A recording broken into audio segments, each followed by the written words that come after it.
Revenge isn't born overnight. It brews, slow, silent, buried beneath the surface until one day, it erupts.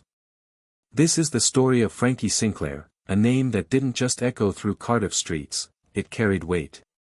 He was more than a gangster. He was a man of principle, a man with rules. But everything changed the night masked gunman riddled his mother's home with bullets, and crossbow bolts ripped through the walls like a message carved in rage. That moment shattered every boundary Frankie had ever lived by. The rules? Gone. The old Frankie? Buried. What emerged was colder, sharper, ruthless. A mind now consumed with vengeance, not rage, but precision. What followed wasn't chaos, it was calculation. Every move encrypted. Every message hidden behind encro chats. Paid killers lined up. A hit list silently built.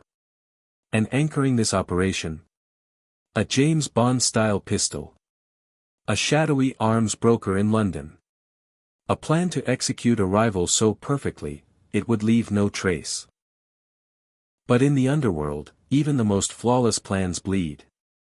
But Frankie Sinclair never saw it coming. While he orchestrated revenge from the shadows, the digital underworld he relied on had already been cracked wide open. His encrypted plans weren't secrets anymore, they were evidence, ticking like a time bomb. And the fuse had already been lit. It was just after sunset on a quiet street in Cardiff, March 2020. The sky was fading into darkness, homes glowing faintly behind drawn curtains. Families were winding down for the night. But on one street, the night had other plans. A van rolled in slow, headlights off, engine whispering. Inside, 3 masked men. Silent. Steady. Armed. They didn't speak. They didn't need to. The van stopped. The doors opened. They moved quickly. The front of the house came into view, and then, the silence shattered. Bullets flew.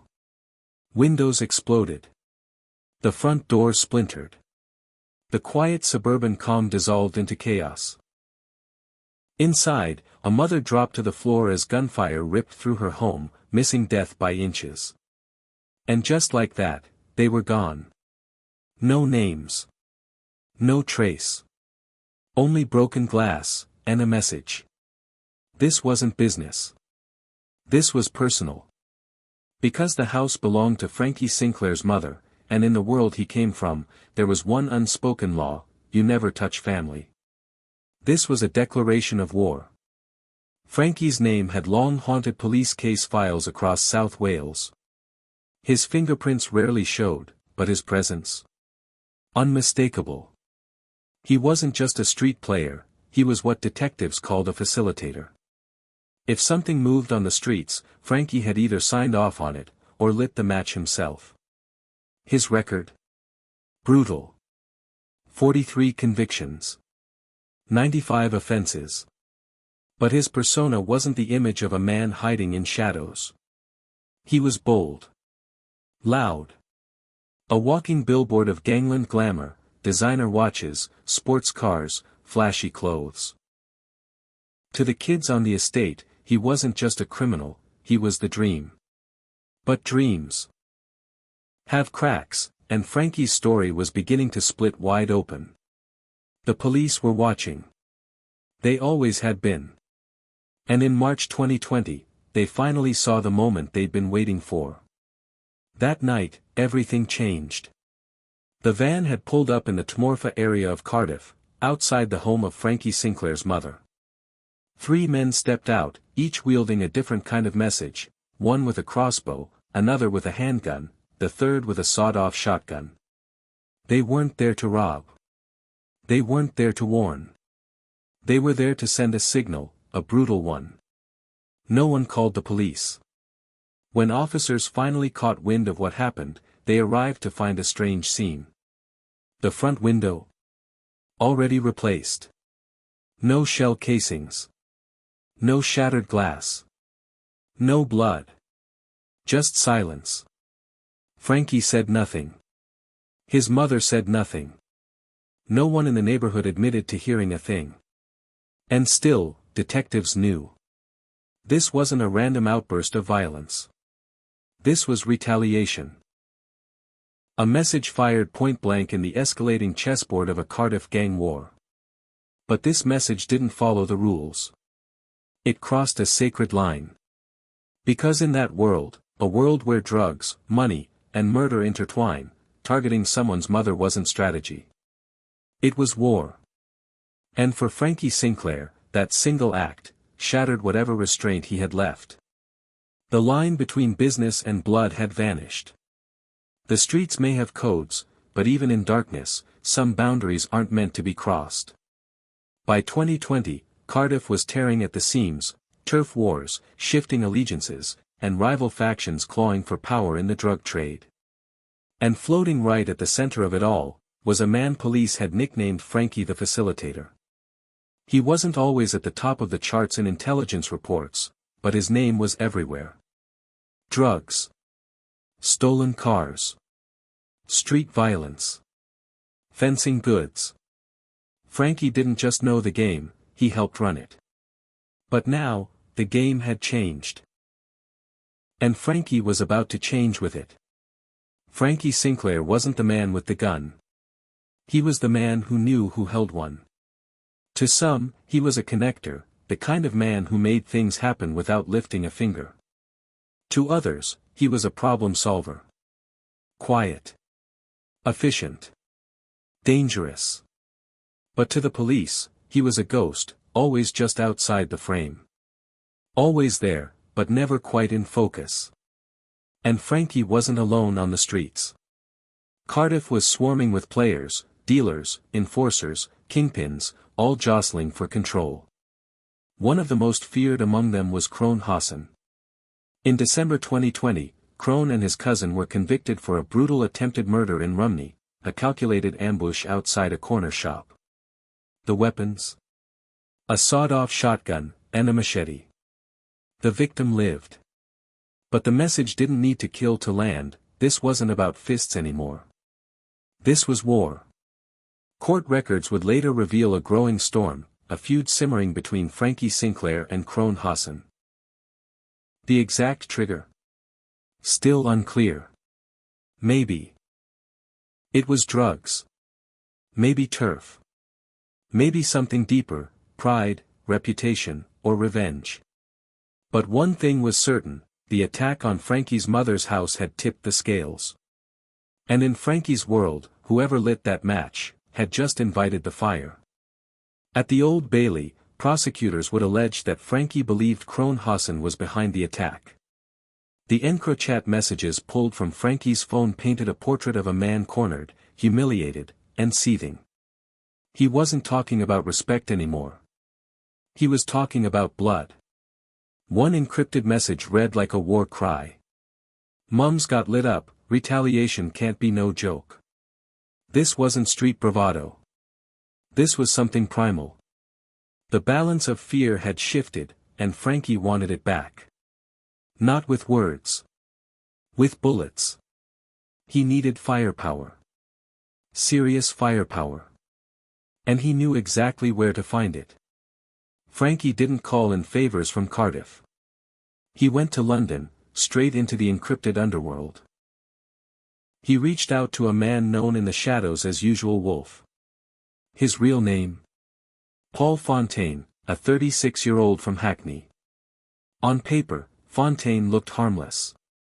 A street dealer still living with his father. A low-level mover, the kind police often overlooked. But beneath that modest exterior, was a man with access to weapons that could start, or end, a war. On the streets, Paul Fontaine was a nobody. But inside EncroChat, he played a far more dangerous role: middleman, arms dealer, fixer. Guns, drugs, counterfeit cash. Fontaine didn't just know how to get them, he knew how to move them. Quietly. Quickly. Without a trace. Frankie Sinclair contacted him under the alias New Train. And he didn't dance around the edges. In one message, clear and cold, he wrote: I need 2 savages. Fontaine didn't ask questions. He sent options. Prices. Contacts. In the criminal economy, every service has a price tag. A hit? £30,000 per body. Or £20,000 if you bring your own tools. Frankie wanted more than just muscle. He wanted something iconic.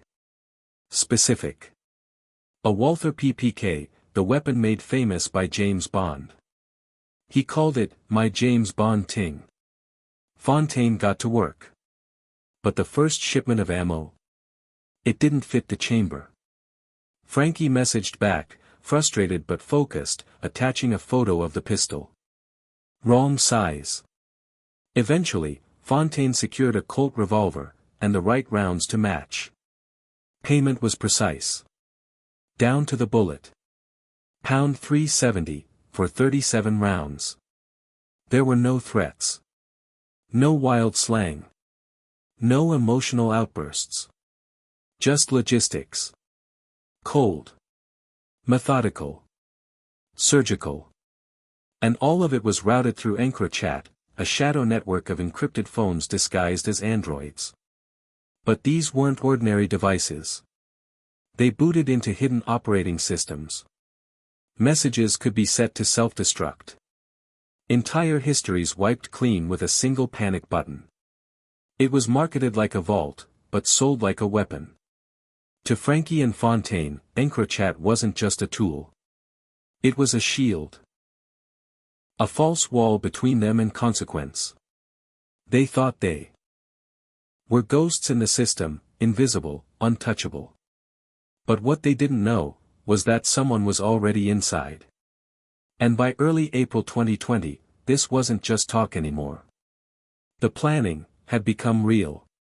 Frankie Sinclair had the rage. Paul Fontaine had the reach. Together, bound by encrypted whispers and blood-thick intent, they crafted a murder plot one message at a time. Their target? Kieran Hassan, a rival player in the Cardiff underworld, and the man Sinclair allegedly believed was behind the attack on his mother's home. For Frankie, this wasn't about turf anymore. It was about erasing humiliation. Making a statement so final, so lethal, it couldn't be ignored. Sinclair didn't sugarcoat his intentions. He wanted to duppy the man. In street slang, it meant kill without mercy. Fontaine relayed the cost like a business deal, £30,000 per body. All in. Or 20 if you supply the tools. And Sinclair? He'd already upgraded from the Walther PPK to a Colt revolver. Messages snapped back and forth through EncroChat like cold contracts. No emotion. No hesitation. Just data points in a deadly transaction. To Frankie and Fontaine, it was all routine. Clinical. Just another job in the underworld supply chain. But what they didn't know, was that every word, every photo, every chilling instruction was being watched. EncroChat, once thought unbreakable, had been breached. A brief, devastating crack in the system gave police across Europe access to thousands of encrypted devices. In the UK, they called it Operation Venetic, a once-in-a-generation surveillance effort that ripped the masks off entire criminal empires. By the time Sinclair sent the photo of his pistol, officers were already inside his world. When Fontaine negotiated prices and past contacts, investigators were taking notes, matching locations, decoding rooms, tracing every photo down to the breed of a dog in the background. Sinclair's own French bulldog appeared in one image. Innocent, unaware, but damning. The final piece linking a message to a man who believed he was invisible. The response was swift. In Cardiff, armed teams raided Frankie's home. He was arrested quietly, without resistance. Not with a gun in hand. Not in a high-speed chase. But by the very words he believed no one else could ever read. In Hackney, police moved on Fontaine. Inside his home, they seized encrypted phones, and enough evidence to expose him as usual Wolf, the arms broker behind the deal. But this wasn't just about two men. This was about the entire ecosystem of encrypted criminality, a system that turned murder into digital paperwork, and required nothing more than trust in a device. In 2022, the case reached the Old Bailey, and with it, a milestone. It became the first UK gangland murder conspiracy trial built almost entirely on encrypted chat evidence. No vague allegations. No hearsay. The prosecution laid out every message, names, guns, bullets, payments. A timeline of premeditated death, written in the language of absolute certainty. Sinclair, under the alias New Train. Fontaine, known as Usual Wolf. Two men who thought their words were locked behind firewalls and ghosts. But the truth was louder than their silence. And justice had been listening the whole time.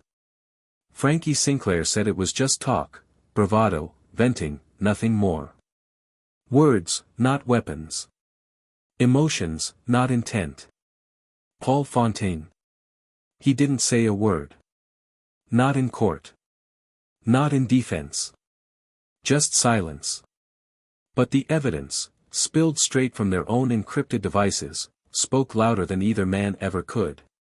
An expert from the National Crime Agency testified that EncroChat wasn't breached after the fact, it was hacked in real time. Every message, every plan, intercepted as it happened. The defense tried to poke holes, claiming the data was unreliable, the system unstable. But the jury didn't buy it.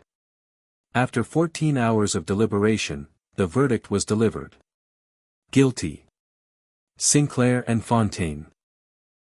The facilitator and the fixer became the first men in British history convicted of conspiracy to murder based solely on encrypted messages. It was a legal earthquake. A line drawn in concrete. Encrypted doesn't mean invisible. Both men were handed life sentences, with a minimum of 18 years behind bars. For law enforcement, it was the final chapter of a 5-year manhunt. For the criminal world, it was a signal flare, the game had changed. Conversations once whispered in digital darkness could now be printed, time-stamped, and read aloud, in court. For decades, gangland had its own rules. Ruthless, yes, but rules nonetheless. Some lines, you just didn't cross. Targeting someone's mother, was one of them. But somewhere along the way, the code was broken. Frankie Sinclair was a relic of the old world, built on fear, presence, favors, and silence. He moved smart. Kept his name off the paper. He believed in shadows, and in the tools that kept him there. But in the end, none of it mattered. Because the very system he trusted, turned on him. Those messages. The ones he thought were gone forever. They were printed. Presented. Used against him. Every threat. Every deal. Every single word. He played the old game in a new world, and the rules had changed. You can use ghost names. You can run encrypted phones. You can source weapons in London and price a human life like a product. But one slip. One photo. And it all collapses. That's the truth of this world, you don't just lose the war. You lose the myth. And this is how it ends. Not in fire. Not in glory. But in a courtroom. For blank walls. A case file. And your own words, nailed to the evidence board. No empire. No legend. Just a name, faded ink on a charge sheet. Because in this game, it never pays out.